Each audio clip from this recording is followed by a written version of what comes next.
he was still fighting a war for 30 years that was already over. He hid in the jungle for that long because he believed World War II was still happening. This is the true story of a soldier who refused to surrender long after the rest of the world had moved on. In 1944, a Japanese intelligence officer named Hiroo Onoda was sent to Lubang Island in the Philippines during World War II. Before leaving, his commander gave him one final order: do not surrender, do not take your own life, no matter what happens, we will return for you. Onoda took that order literally. In 1945, Japan surrendered and World War II officially ended. But deep inside the jungle, Onoda refused to believe it.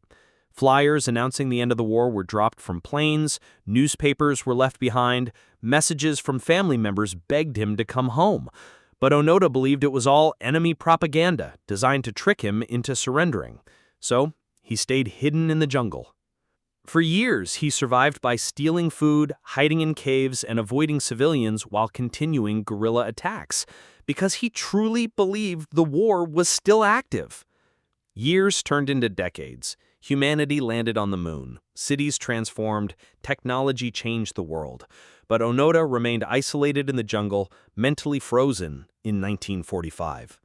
Then, in 1974, nearly 30 years after the war ended, a young Japanese traveler named Norio Suzuki entered the jungle searching for Hiroo Onoda, and somehow found him alive.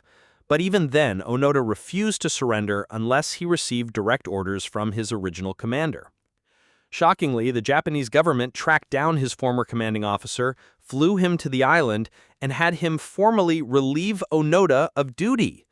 Only then did Hiroo Onoda finally walk out of the jungle and accept that the war was over. For the rest of the world, World War II had ended decades earlier. For him, it had ended that very day. Imagine losing 29 years of your life because nobody could convince you the war was over. If you like these kinds of stories, please like, follow, and subscribe.